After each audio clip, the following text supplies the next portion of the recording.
Welcome back to the Resilient Tourism podcast series, brought to you by EHL Hospitality Business School. This podcast is part of the Resilient Tourism Project, funded by InnoSuisse through the flagship program. Digital transformation isn't just about technology, it's about fostering deeper human connections. In Season 3, we explore high tech for high touch with leading experts and innovators, where we ask ourselves the following question: how can we balance technology and human touch in hospitality and tourism, where people are key to success? Today, Maggie Chen welcomes her dear friend Carlo Fontana, a hotelier whose career journey, from front desk to CEO, has been all about creating unforgettable guest experiences. With decades of hands-on leadership at top hotels in Switzerland and Italy, Carlo has turned his passion for hospitality into a drive for innovation. His deep understanding of hotel operations led him to embrace technology early on, founding Hoxel, a platform designed to empower hotel teams and delight guests. Let's explore how his roots in hotel management shaped his tech-forward vision for the future of hospitality. Hello, good morning. Welcome to Resilient Tourism. And today in our podcast series, we have the honor to invite our good friend and also an expert in hospitality, Mr. Carlo Fontana. Carlo, can you please introduce yourself to us? First of all, thanks a lot for inviting me. Good morning to all of you. I don't know if I'm really an expert in hospitality. The more I know and the more I understand, I don't know. You are so humble. This is why, when people know what you have done, it's really amazing. There's a lot to do, but every single day I learn something new.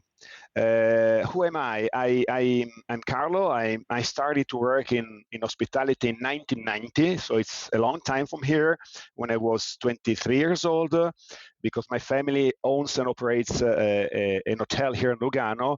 And at that time, we operated also another property in Milan called Hotel Berna, which had at that time 130 hotels, whereas the Hotel Lugano Dante Lugano has 85 rooms. Just to give you an idea of the numbers, in Milan, we had more than 55,000 people a year sleeping with us, and in Lugano, almost 38,000 people. But altogether, considering also catering, food and beverage, conference facilities, we have more than 100,000 people moving around, our lobby, and this means a lot of interaction, a huge number of interactions, which are small data. So we can talk later on about small data and big data. So just imagine our doors will open and close, 500,000 times in a year. And so at that time, when I started in 1990, and nothing was really out there, because also the PMS, like the property management system, were not there at the moment, because I installed my first PMS, which was at that time Fidelio. It was in 1996.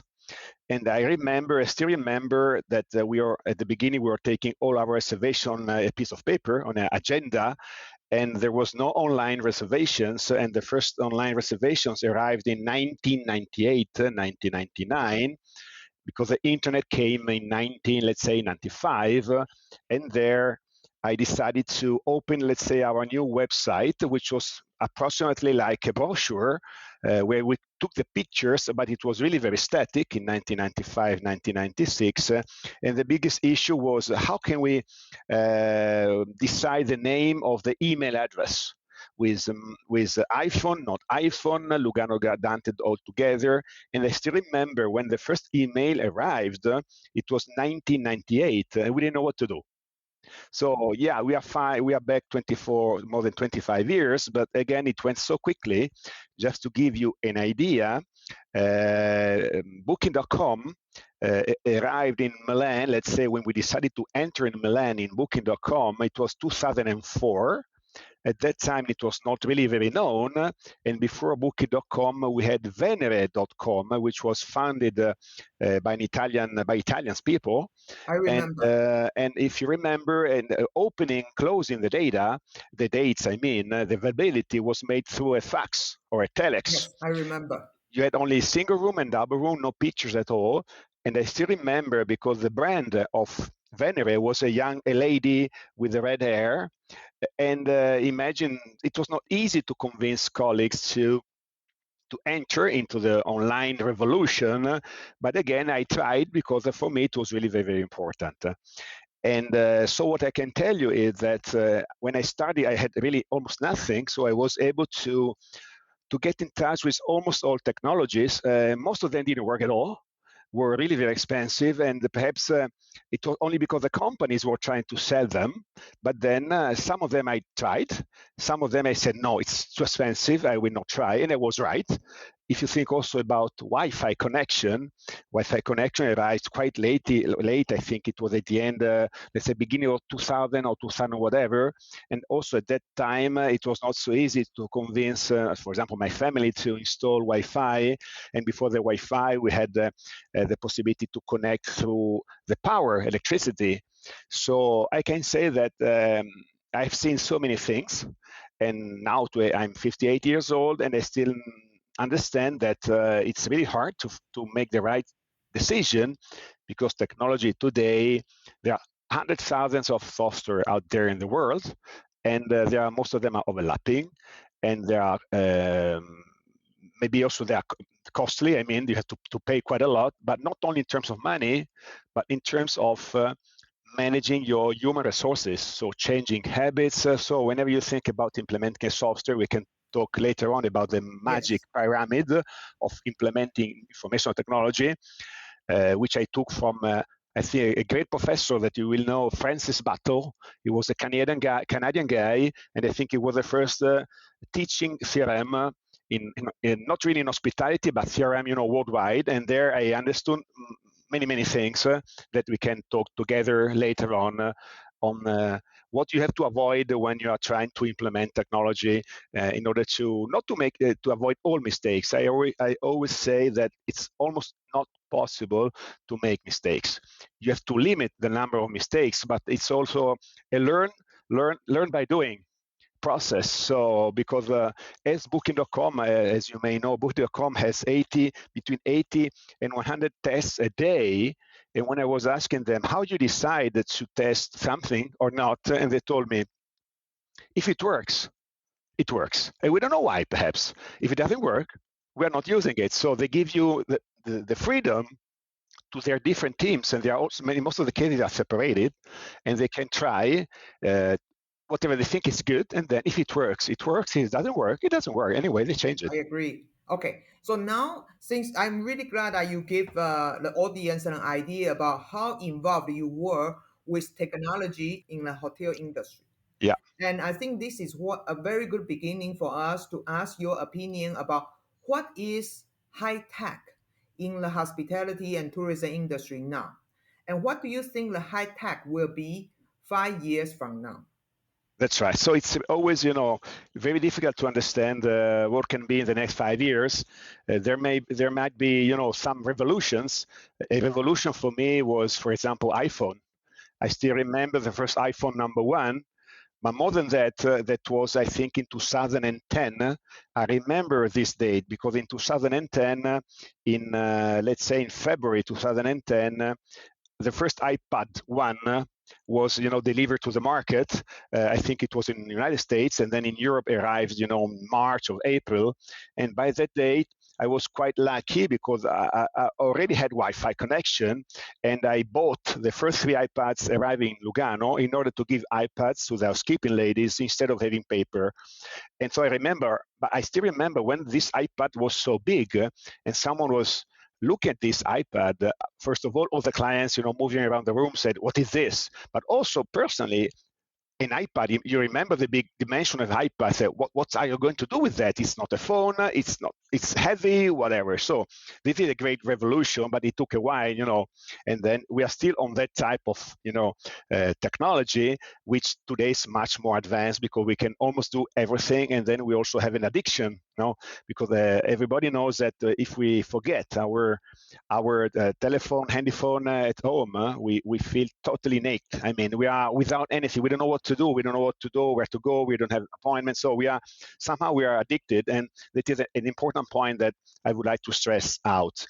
The big question, so I should get a crystal ball in order to understand what I hope, and I really understand today, and I always say high tech with high touch, is that when you talk about hospitality, we are talking about the core of hospitality is welcoming people. So greeting them, giving them attention, warmth, a great attitude.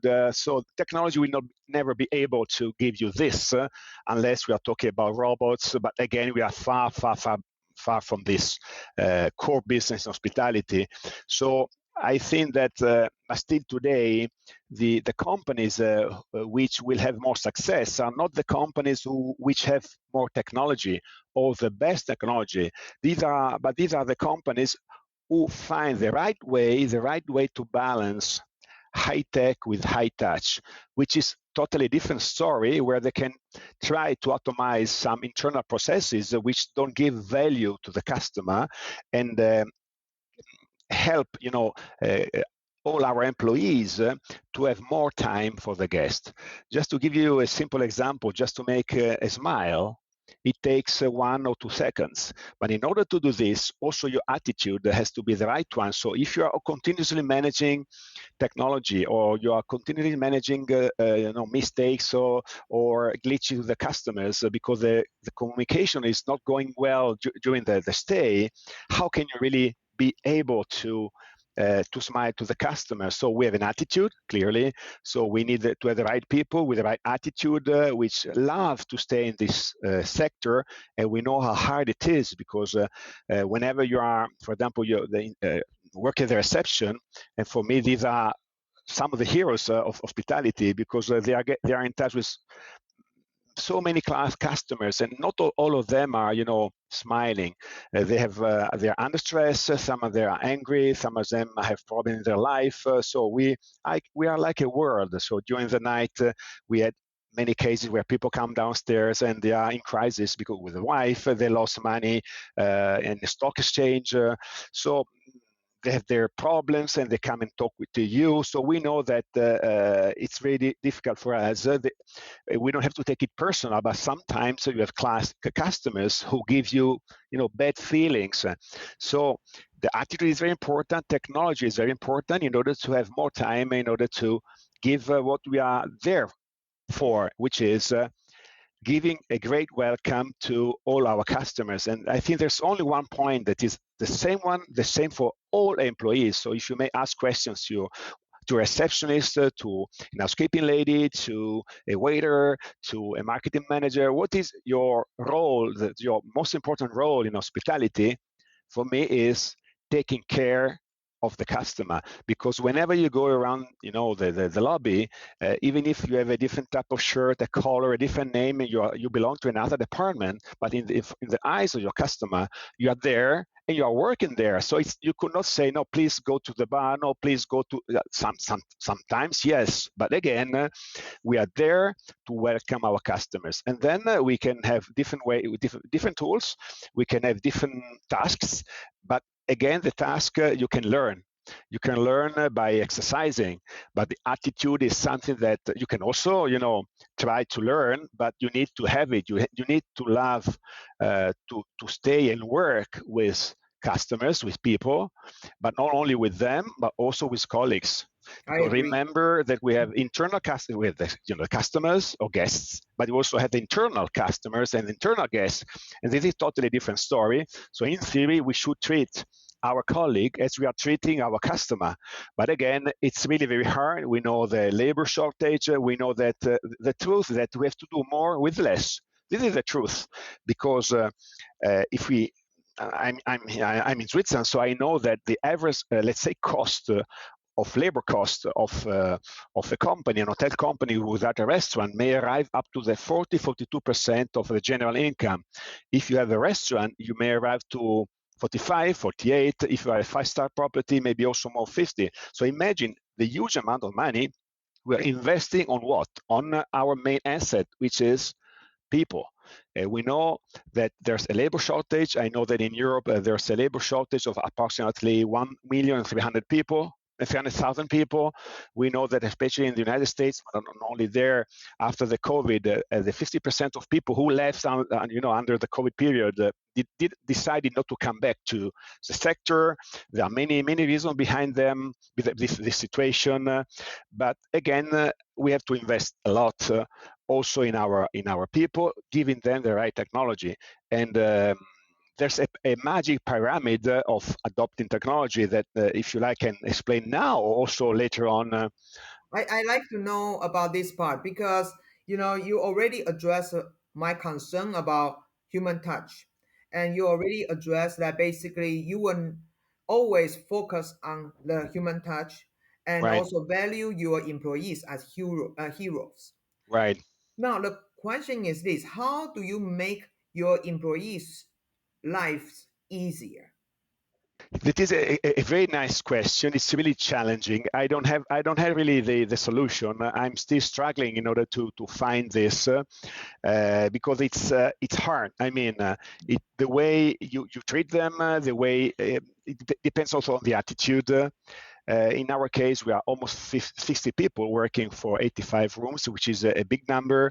We work day and night. We work all year round. We never close. And we work from Monday to Sunday, so different time of the day. It's really very hard. So it's the same issue that everybody has, and also being just a unique company is not so easy, because imagine to be a company of 10 hotels or 20 hotels. You also have the possibility to let them think about their future, improving, and going to another property, going to London, making different experiences. So if you work for a big chain, sometimes it's easier to have a better career path. On the other hand, when it is so big, it is not so easy to get in touch, with the right people. So again, there's not a recipe. It's a mix of almost everything: quality, the way you treat them, the way you talk to them. Also, the customers are very important, because if they are in a hotel where there are only groups, and I don't know, groups of 50 rooms or 100 rooms a day, and you don't have the possibility, because the second time you will never see them once again. So it's not easy. Instead, if you work in a hotel where people will come perhaps a second time, a third time, you recognize them, they see you, they appreciate you. You can use their name when they come back if you have the right technology. And it's a big issue that is related to quality of life, working Saturday, Sunday, how many days, hours, improvement in career. Also the money is really important, clearly, but it is not so important as it was in the past. Now we see that money is important, but also quality of life is more important than that. So I think what is very interesting is, even though you are an expert in hospitality technology, you have implemented so much technology in your property. yeah. But from what you just said, at the end of the day, it's not so much about what technology you offer to your employees, but you need to treat your employees well. I think that's what I heard from what you said. Yeah, and that's right. But also, invest in technology means that somehow you understand the necessity to give them a great tool in order to make easier their life. Because as far as I know, I remember when I started to know about and to learn about CRM. I was in Lausanne, and I had a course of 1 week. It was in 2010, and the teacher was, I think, the vice president leading hotels, I remember. And what he told me that technology has to make life easier, because we work 8 hours a day, 9 hours a day, and then we sleep. So and it will work if it helps you. If it's easy, it will help you. If it takes more time to use technology, and sometimes it happens, because the more technology we have, the more complicated it is, because interfacing with our systems, the way you open a case, it's very important. We don't have to waste our time. Sometimes they are complicated. It takes a long time, and when it doesn't work, it doesn't work. So technology has to be an enabler. It has to be easy. So if you invest a lot in technology, for example, now we are thinking about the possibility to adopt AI. Everybody's talking about AI, but again, it's like talking about a car, and then there's, it's a huge name. We are thinking about the possibility to adopt AI in order to help for example, lady in charge of managing events in order to prepare the emails responses automatically with our tone of voice, but clearly with a double check before sending them to the customer. Why? Because there are so many emails coming. Not all of them have got the same priority, and that is something that the customer is not really understanding. But we could do, and we are trying. That could be a technology that has a cost, but again can help us to deliver better service, because that time will be used in order to give attention to the customer when the customer will be on premise, on site. So again, technology. I created my own software in 2010 in order to help all departments to be aligned, to be in touch in real time, in order to take paper away from the floors, in order to make less mistakes. Because the more mistakes you make, the more stress you have, because when you make a mistake with the customer and then you have to open a case and then you have to know how to do, who did what is the solution. And again, technology can help you there. But again, technology need an attitude. I make you an example that I remember now that I did already in 2008. It was 2008 in Milano. I installed a building automation system. Many hotels have a building automation system. I mean, you open the door with your key rack, you can put it inside, and you can control the room temperature, the lighting. You can almost know from the reception almost everything. And so I still had this building automation system, but at that time I wanted to keep still the classic keys. We are in 2008, and on one side, the guests were always going to the reception asking for the key. They didn't like it because sometimes there was a queue to be managed. And I said, I was thinking, I have to wait there. I asked for a key, like 2 or 3. And first I need someone perhaps smiling to me, because if I'm working, I'm typing reservation, I'm in certain, I have to stand up and give you the key. And then I wanted to use the name. Name of the customer is very important. So I decided to put a contact on the key rack, like an electricity contact. And in 2 seconds, the time they took the key, there was a pop-up on the screen with the name, with the number of the room, and your name, like Carlo Fontana. And so I was trying to say, "Here, Mr. Fontana, good night, have a great day." And they were asking us, "How can you know my name?" And we said, well, we know all our customers. This was very important, the way you were saying this. But again, it was an attitude. So you can make technology.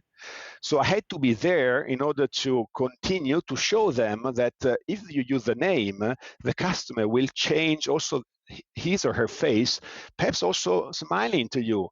And a smile has a great value. So I remember a use of technology. So you were far from the PMS, you were far from Wi-Fi, again, but just the simple fact of taking the key and waiting 1 second or 2 seconds before giving the key, the old key, to the customer, using the name was wow. But again, that was an attitude using technology. So again, you can have technology. I can have technology, a tablet in my breakfast room, and I can let our employees know on their tablet if the customer is a repeat customer, how many times he came back or she came back, if it's a returning customer, if a special needs. But you have the information. But if you don't say, "Oh, Mr. Fontana, welcome back," or "Mr. Fontana, I see the first time you're here. Can I explain you how our buffet breakfast is working?" "Mr. Fontana, you arrived yesterday," or "You're leaving tomorrow." These are all pieces of information that all hotels have on their PMS systems. But again, in most of the cases, you have it on paper or not. And then that is an example of how you can use technology in order to boost guest satisfaction. But again, you need attitude, using the right technology at the right time. Okay, so now I want to ask you. You are a very humble person, but you have rich experiences, and then your reflection about high tech, high touch is really insightful. Yeah. And so now I want to ask you, what advices will you give to SMEs who want to really incorporate more high tech and human touch in their operation? Can you give them like 3 suggestions. Yeah, I would follow what they call the magic pyramid. The magic pyramid when you're adopting technology, because why we're adopting technology? In order to serve better our guests. So let's go back a little bit. So we are talking about customer relationship management, which means taking care of our customers. And in most of the cases, when you talk with a colleague and you ask, what is CRM? Everybody's saying it's a software. It's a place where you put data, and then you have, newslettering, marketing automation, a lot of data. No, it's not technology. Customer relationship is a mindset, is a business philosophy. So if you think about the pyramid, let's talk about customer relationship management. Number one is leadership in culture in hospitality, which means I think that the guest is the most important thing I have together with my internal guests. So I put the guest in the center, and I will try to do all what I can in order to add value through service and better than competitors. So we are focused on the customer. This was the same also 20 years ago, 30 years ago. So we had the customers and we had a competition. So customer is at the core of hospitality. Number two, in order to get in touch and to serve our customers, because we are not an online enterprise, we need people. And people are our co-workers and employees who work every day, who need to have the right attitude, they have to love what they are doing, and then they need the right technology. So they need the training to be trained, to know what they do, standard operating procedures.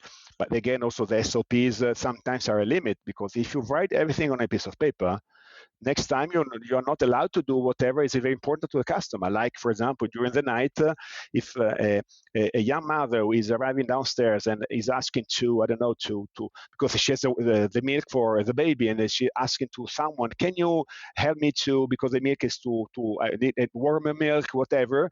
But the night auditor is allowed to go behind the desk and make this. And this is, how can you put it in a piece of paper? So we are talking about leadership and culture and hospitality, number one. Number two, we need people. But then number three, people need process. So in order to organize their day and process, 30 years ago, we didn't have technology. You had process anyway. So the leadership and culture and hospitality, and then we have people, and then we have process. And then we've got data, information, data. Again, 30 years ago, if you think about a concierge in a five-star property, their CRM was their agenda. They had everything written on paper. They didn't need any technology. And when you came back, they knew everything about you. So data was always there. Now we are talking about big data and small data. Personally, I think that we have millions of small data that we have to use every single day. Small data are all those little pieces of information, interactions, touch points during the day. I try to make a calculation. Whenever you have, I don't know, let's say 50,000 people a year moving around the hotel, let's try to think about the touch points, how many times they get in touch with you. It will be more than 1 million. So these are all small pieces of information that have to be given to the right department, the right person, at the right time. So I have a lot of information, but then you have to deliver the right information. I don't know, to the housekeeping department, to breakfast department. Today is not the solution. I mean, it's not today like this.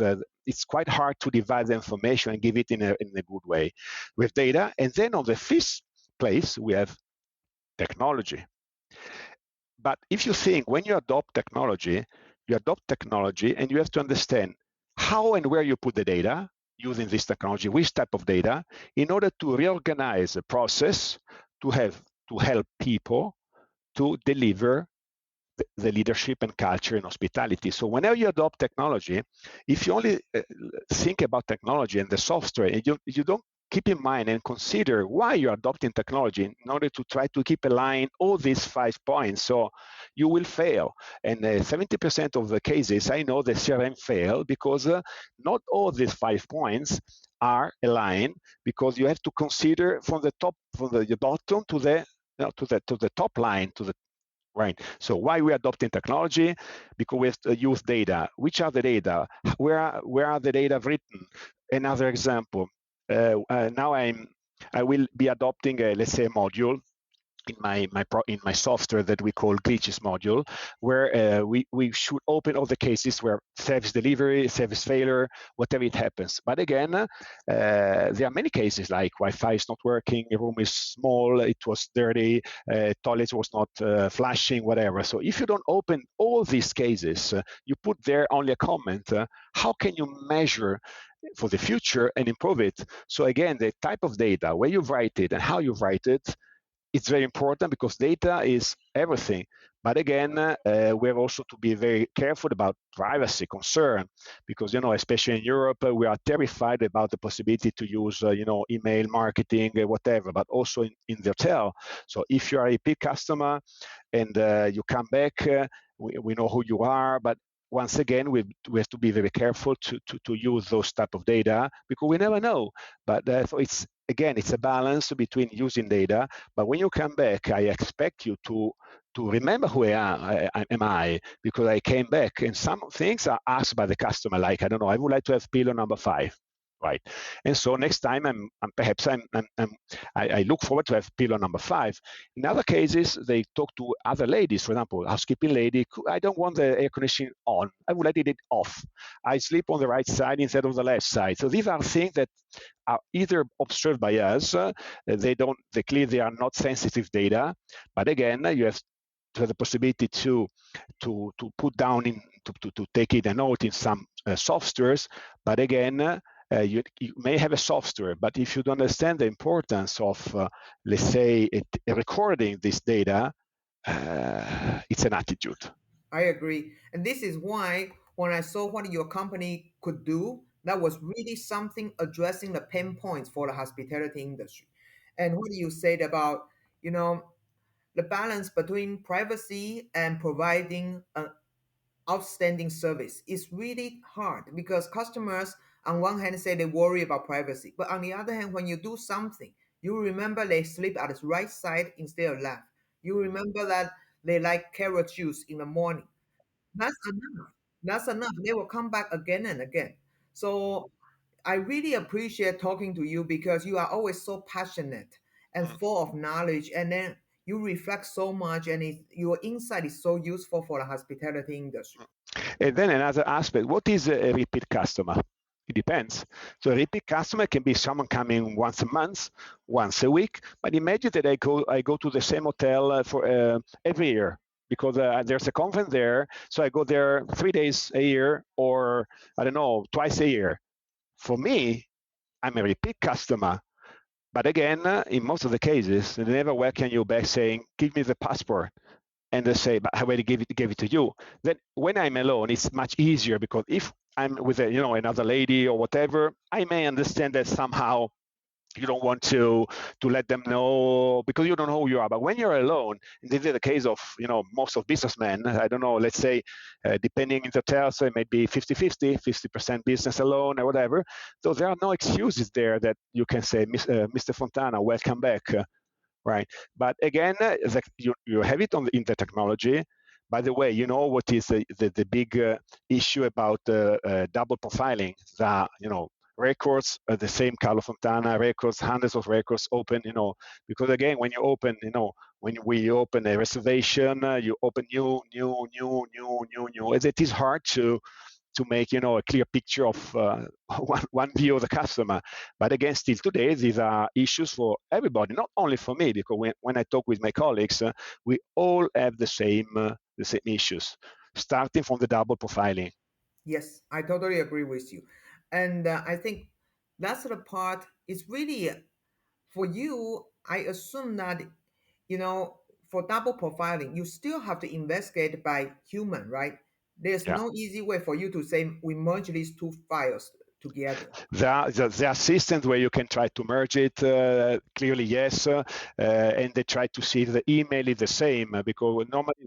But there are some people who have 2 or 3 different emails. So there are merging possibilities, but again, it's an issue. I mean, you have to Yes, make a decision. Yes. yes, especially for a hotel, if they don't have a membership program to keep track. Really, it's very hard to add time to do this. Yeah, Yeah, you're right, because when you are part of a big company and you have your membership program, it's much easier. You still have one main contact because you've got your card or wallet.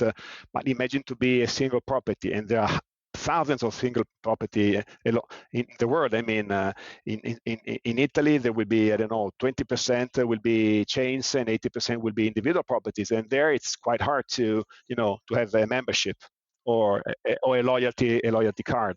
I agree with you. Yes. So, Carlos, thank you so much for your insight. And, it is always a pleasure to be with you. I want to thank our audience for their time and attention. I trust they must enjoy this podcast. So, thank you very much. See you. Have a great day. Bye bye. Thank you for listening to this episode. We hope you enjoyed the many insights provided by Carlo Fontana. If you liked it, subscribe to our channel to not miss out our upcoming episodes.